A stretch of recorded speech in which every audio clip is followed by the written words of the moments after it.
Mesdames, Messieurs, bonjour à tous, bienvenue à Big, bienvenue pour ce premier atelier. On est ravis de vous avoir ce matin avec nous sur le campus Afrique et je suis d'autant plus ravie de pouvoir ouvrir le bal de cet événement qu'on adore et qu'on vit déjà depuis 7 ans et c'est vraiment formidable. Merci à tous mes intervenants d'être là aujourd'hui. Je m'appelle Amina Zaknouf, je suis à la direction de l'innovation de BPI France, je suis ravie de vous avoir avec moi autour de la table pour parler de tech et de talent et pour parler de transfert de compétences à la fois des diasporas mais à la fois aussi de l'intégralité du continent africain. J'ai Malik, Matina et Stéphane. Bonjour à tous les trois. Bonjour, bonjour tout le monde. Hello, hello, j'espère que vous allez bien. On est hyper content d'être là. Moi aussi je suis ravie de vous avoir tous les trois. Vous êtes dans une partie différente de la chaîne de valeur, de la valorisation des talents et de l'EdTech et c'est hyper intéressant de vous avoir et d'avoir votre point de vue à tous les trois. Si on a décidé de traiter ce sujet justement, c'est parce que vous portez tous les trois des projets, des initiatives et des idées super innovantes sur la façon dont on va traiter les talents, dont on va valoriser les talents, dont on va upskiller les talents et dont on va les faire parler les uns avec les autres. Et du coup, je vais vous présenter juste un petit peu plus. Stéphane, tu es le fondateur et président de YouLearn 24. Vous développez du coup une place de marché pour faciliter le transfert de compétences basé sur le retour d'expérience en milieu professionnel. La plateforme, c'est le canal pour la diaspora africaine pour qu'elle puisse partager son savoir-faire et les personnes sur le continent, avec les personnes sur le continent et vice-versa. Merci Stéphane. Malik, tu es le président de l'African Business Club et tu es aussi le fondateur d'un podcast qui s'appelle Choose Your Mentor, que je vous conseille, qui met en avant les parcours professionnels inspirants afin d'aider les personnes sur leurs doutes professionnels et les chemins de réussite des métiers d'avenir. Et dans l'African Business Club, toi et tes équipes, vous mettez en lien des entreprises qui recrutent sur le continent africain avec des talents qui souhaitent s'installer en Afrique. Merci beaucoup d'être là, Malik. Matina, tu es née en Côte d'Ivoire, mais tu as grandi à Madagascar, tu as fait sport-études. J'étais même pas au courant, c'est génial. Et tu as fait des études de sciences politiques avant d'intégrer la Sorbonne à Paris. Tu as voulu rendre l'éducation accessible et c'est pour ça qu'avec ta maman, tu as créé Saina en 2017. C'est la première plateforme d'EdTech et de crowdsourcing franco-africaine et ça permet d'apprendre des compétences IT et de travailler en ligne sur des micro-tâches informatiques, le micro-tasking dont tu vas nous parler tout à l'heure, pour des tâches demandées par des entreprises internationales. Vous l'avez compris, on est devant trois profils très différents, mais qui ont tous les trois saisi des enjeux ultra importants pour la valorisation des talents et c'est pour ça que c'est à vous trois que je vous pose cette question. Comme je vous le disais, vous êtes tous les trois positionnés à un moment différent de la chaîne de valeur en termes de formation et d'apprentissage. Pour vous, c'est quoi les traits caractéristiques du pool de talents sur le continent et c'est quoi les skills qui manquent? Matina, je te laisse ouvrir le bal. Ah waouh, hyper bonne question. Déjà, merci beaucoup de m'avoir invité sur ce panel.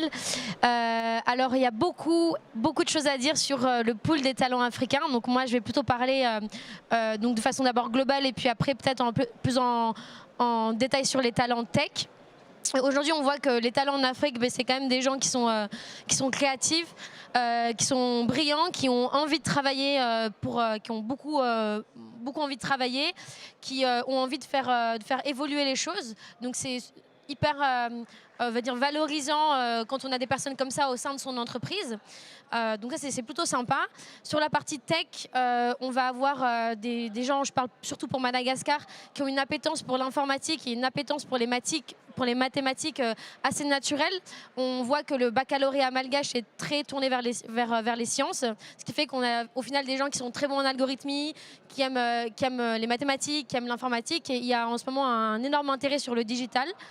Donc ça c'est plutôt sympa. Après, il y a un point sur lequel il faut énormément travailler, c'est la partie culturelle.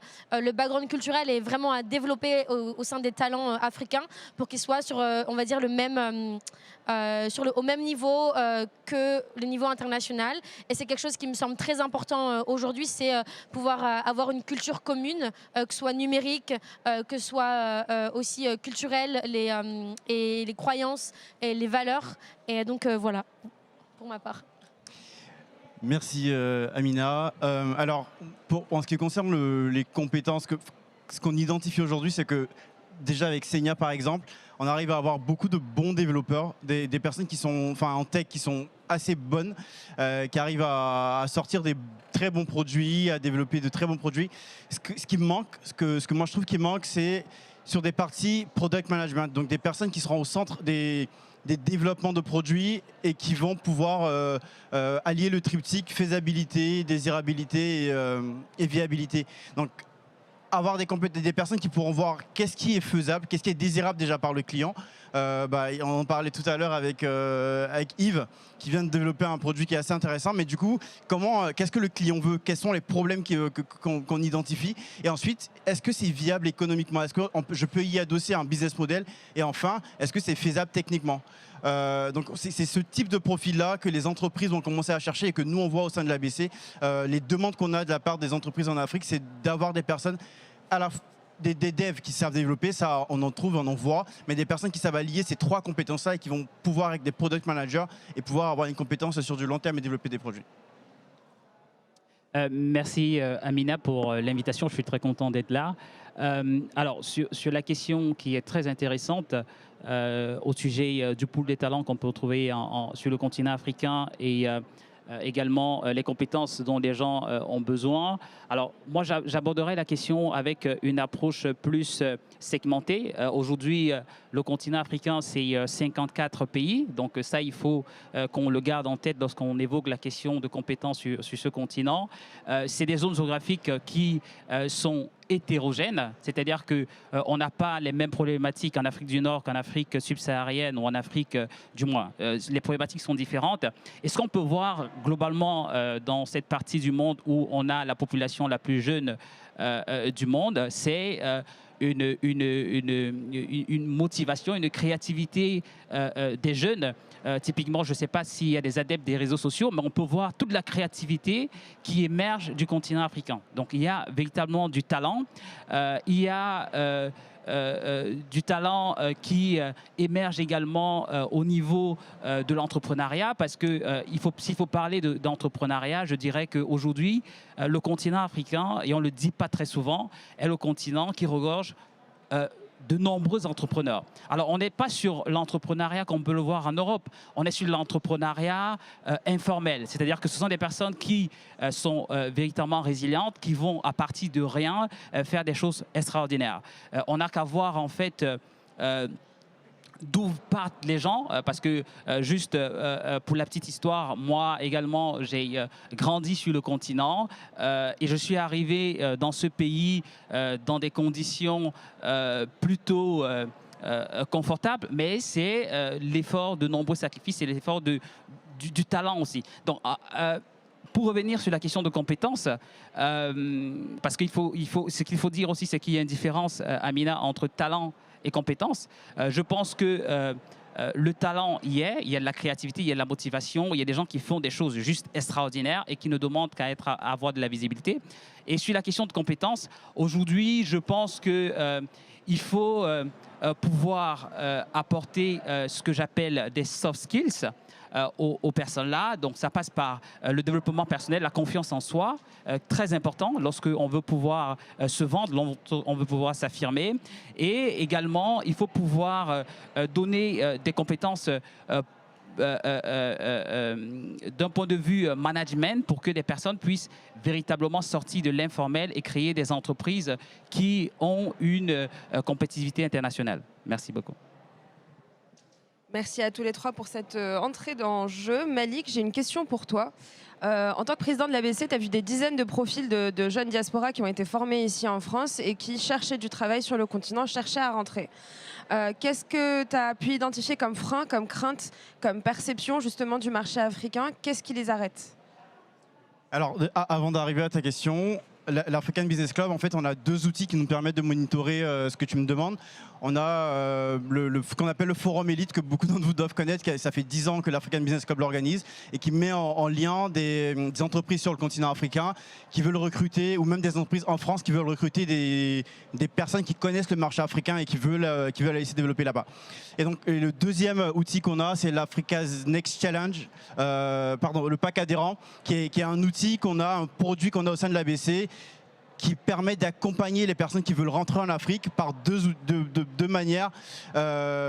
des retours d'expérience. Donc chaque mois, toutes les personnes qui sont adhérentes au pack adhérent, ils ont des retours d'expérience de diverses personnes qui ont fait ce chemin-là. Et deuxième chose, c'est par des conseils RH. Donc on a des partenaires avec des entreprises RH en Afrique qui montrent aux gens la différence qu'il y a dans les points de vue RH, comment c'est géré les RH en Afrique, à la différence de ce qui est fait ici. Et notre objectif en faisant ça, c'est de diminuer un peu la vallée de la mort, vous savez, quand les gens rentrent, et là j'arrive dans ce que tu me demandes, on a une vallée quand on appelle ça une vallée de la mort, où les gens, il y a une différence, c'est une évidence entre travailler en Europe et travailler en Afrique.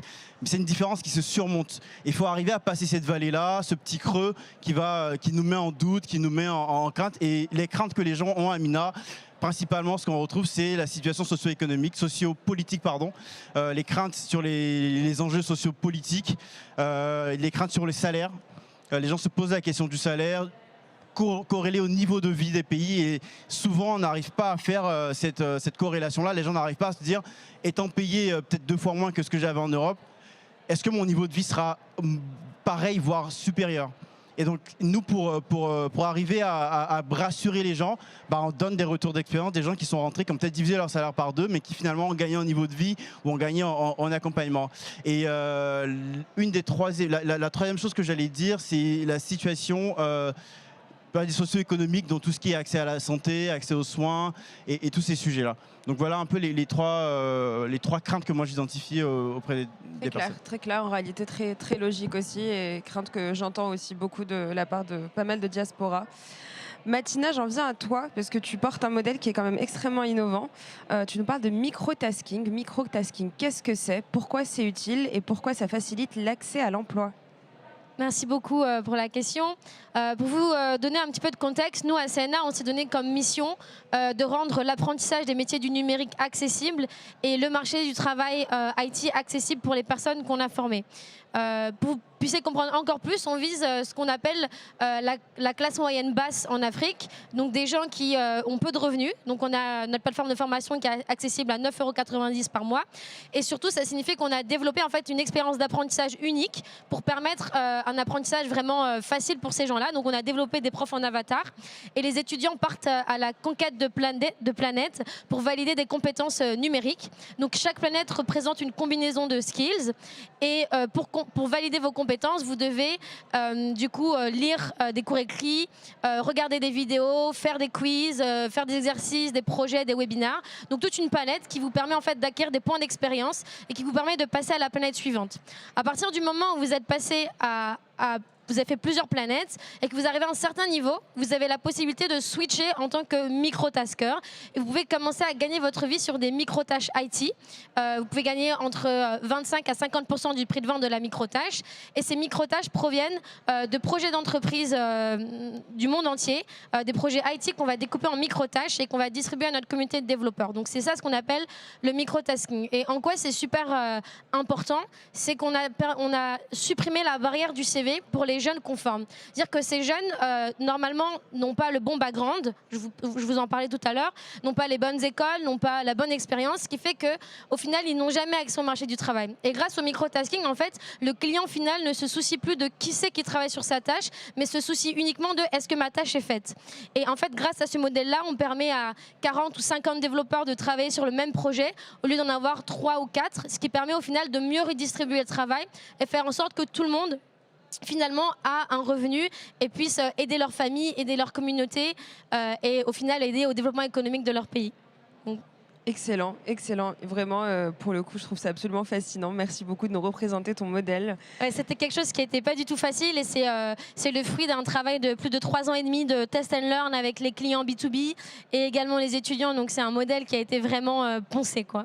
Ah ben oui, mais ça se voit, ça se voit. Je ne sais pas si vous avez pu regarder la vidéo, mais c'est assez impressionnant. Enfin, bravo, bravo Mathina. Stéphane, ton modèle à toi, il permet aux diasporas de directement proposer en fait leur expertise et d'opérer un vrai transfert de compétences, notamment sur les soft skills dont on parlait tout à l'heure, qui sont ô combien essentiels. Est-ce que tu peux nous partager pourquoi, à ton avis, tu penses que les diasporas veulent en fait partager leurs compétences? Pourquoi est-ce que tu penses qu'il y a justement cette envie de partager et de transférer?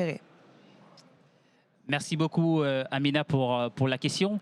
Alors, pour donner un peu de contexte, aujourd'hui, le continent africain suscite plus que jamais beaucoup d'intérêt. Ça, il faut qu'on le souligne. Dans ce mouvement-là, il est important que la diaspora prenne sa place.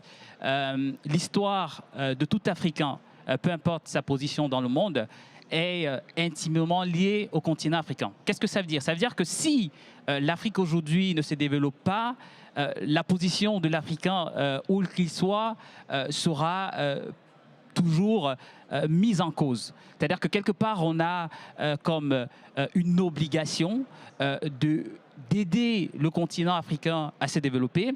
Et je le dis pour introduire ce qui nous amène finalement chez YouLearn à insister sur le transfert de compétences, c'est que cette diaspora-là, elle est présente dans la plupart des industries du monde. Elle est compétente, non pas seulement d'un point de vue technique, mais aussi d'un point de vue culturel. C'est une chance de cohabiter avec différentes cultures, c'est une chance de découvrir d'autres environnements. Et aujourd'hui, on pense que du moins les raisons qui motivent la diaspora, du moins ce qu'on voit sur la plateforme aujourd'hui, c'est principalement la volonté de faire évoluer les choses sur le continent africain. Donc il y a cette image qui est défendue. On veut faire évoluer les choses sur le continent africain. La deuxième chose, c'est qu'on voit aujourd'hui la diaspora africaine qui investit beaucoup sur le continent. Et lorsqu'elle investit sur le continent, le problème qui revient le plus souvent, c'est un problème de compétences, de formation.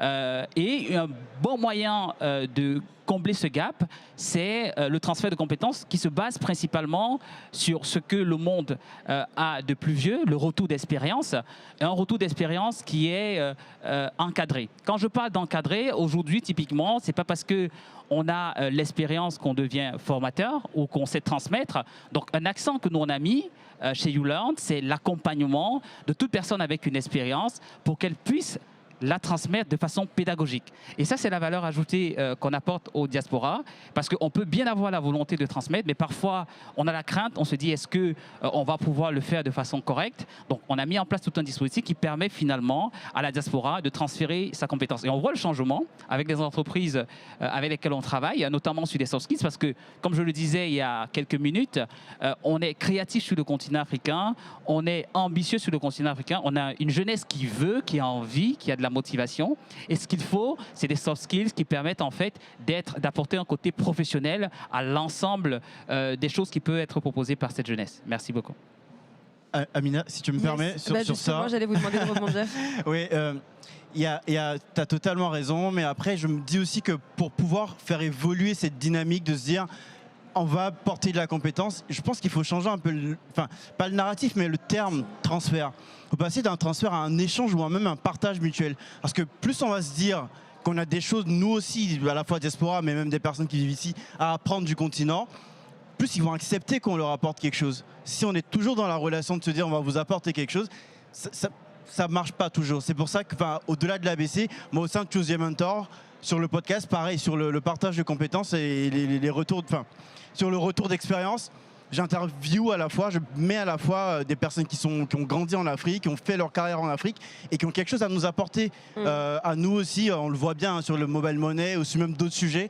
Et donc, il faut qu'on arrive à passer ce niveau-là, mais pareil avec Senia, ou des gens qui bossent en Afrique, qui font des trucs assez innovants pour des entreprises en Europe. Donc, il faut qu'on arrive à créer ce double échange-là pour diminuer les résistances des deux côtés.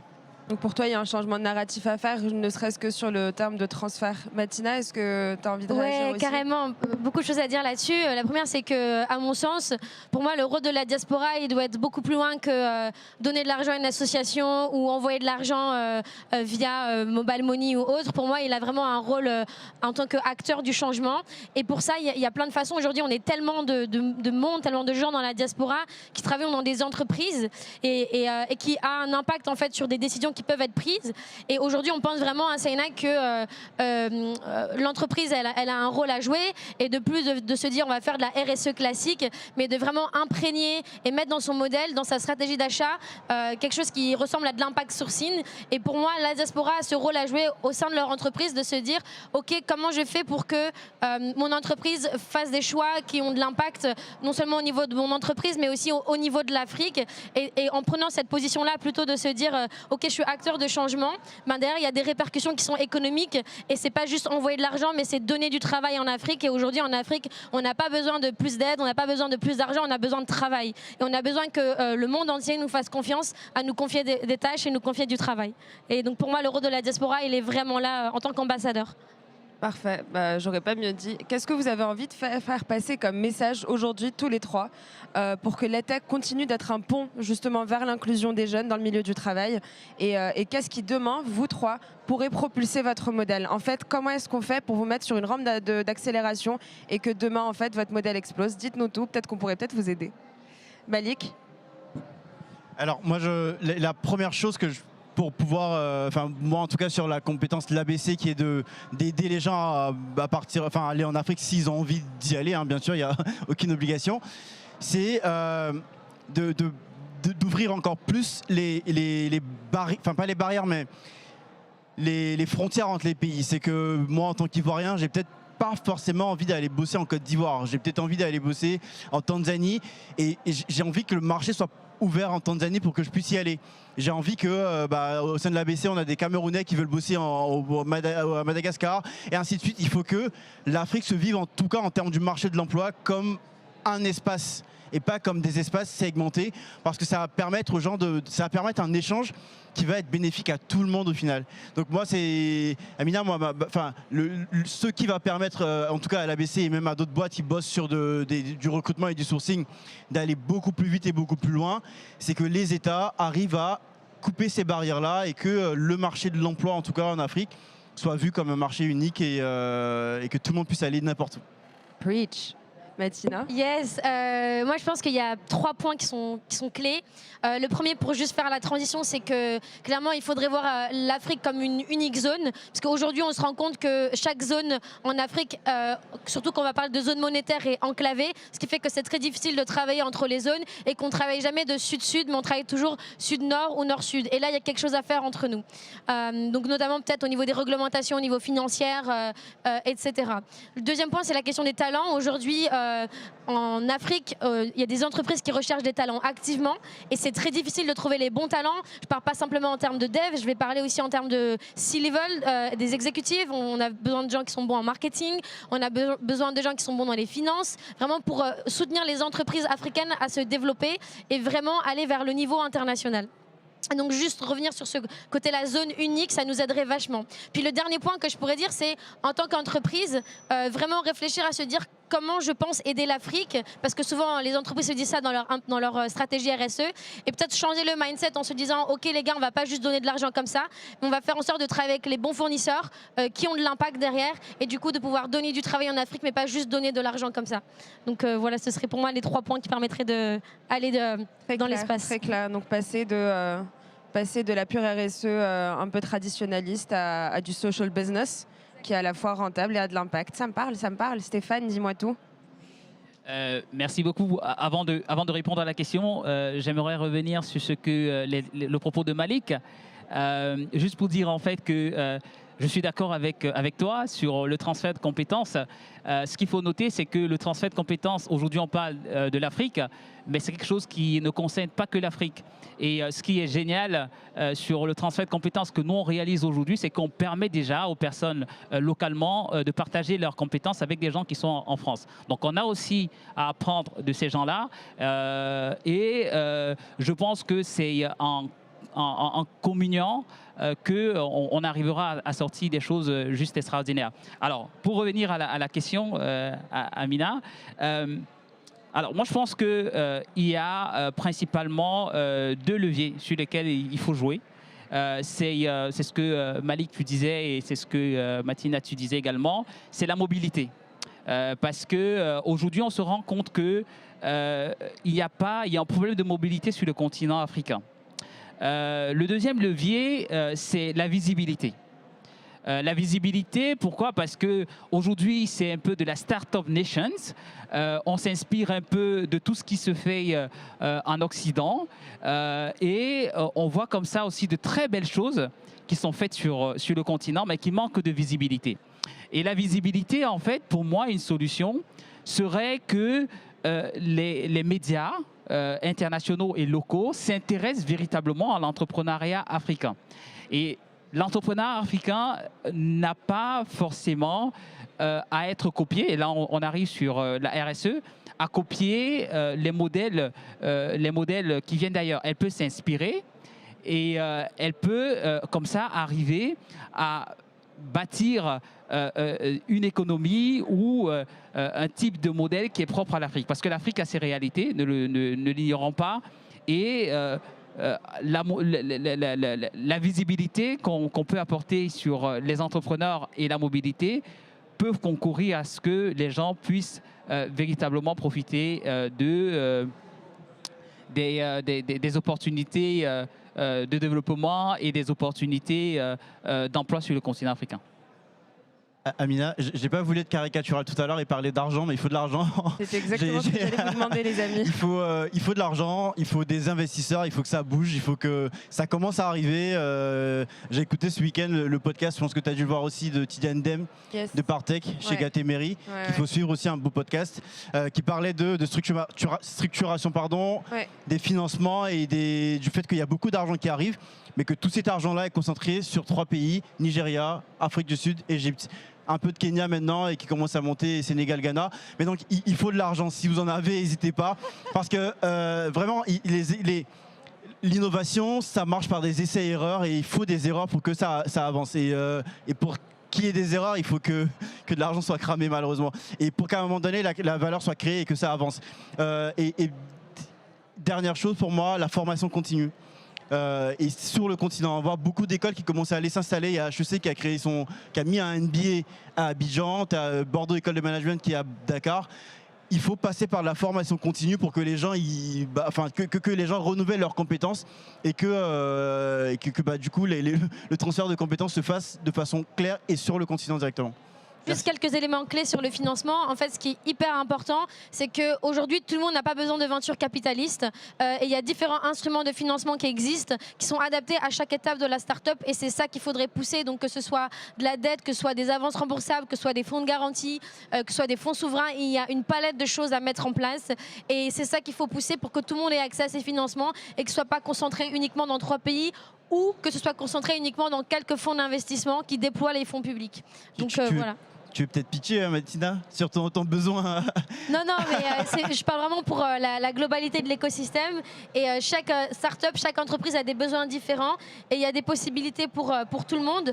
C'est faux de dire qu'il y a que du venture capitaliste ou il n'y a pas du tout de venture capitaliste et on a uniquement besoin de venture capitaliste. C'est faux. Il y a plein de types de financement qui existent. Et c'est cette palette-là qu'il faut vraiment mettre à disposition des entrepreneurs en Afrique, à mon sens. J'adore parce que Martina fait la promotion de BPI France directement parce que Exactement. nous avons tout un continuum et une palette d'offres à disposition des entreprises qui passent de l'avance remboursable à l'equity, à la dette. À de l'assurance prospection, à plein de choses comme ça. Merci Martina. Si Saïna commence à t'ennuyer, tu peux toujours rejoindre mon équipe. Hein. Je pense pas que ça va m'ennuyer. C'est vrai que j'aime beaucoup la BPI et vraiment, c'est ce qu'on se disait hier avec d'autres entrepreneurs africains. C'est un acteur qui est très opérationnel. Donc c'est vrai qu'on a les institutions, mais la BPI est quelqu'un d'opérationnel qui est très hands-on avec nous, qui va nous proposer différents produits, qui va vraiment avoir un suivi. Et c'est pas que pour les entrepreneurs français, c'est aussi pour les entrepreneurs africains. Et ça, ce serait vraiment cool que ce soit accessible à plus d'entrepreneurs africains et pas seulement quelques personnes. Ouais. Eh ben écoute, preach, le mot est entendu. Ça clôture d'ailleurs particulièrement bien cet échange. Je suis vraiment ravie de vous avoir eu tous les trois, Malik, Martina, Stéphane. C'était un plaisir. J'espère que vous avez passé un aussi bon moment que moi. À tous ces téléspectateurs, on a parlé de tech, on a parlé de talent, on a parlé de transfert de compétences et de la nature même de ce terme-là. Et c'était vraiment formidable. Merci à tous. Applaudissez-les très fort. Merci.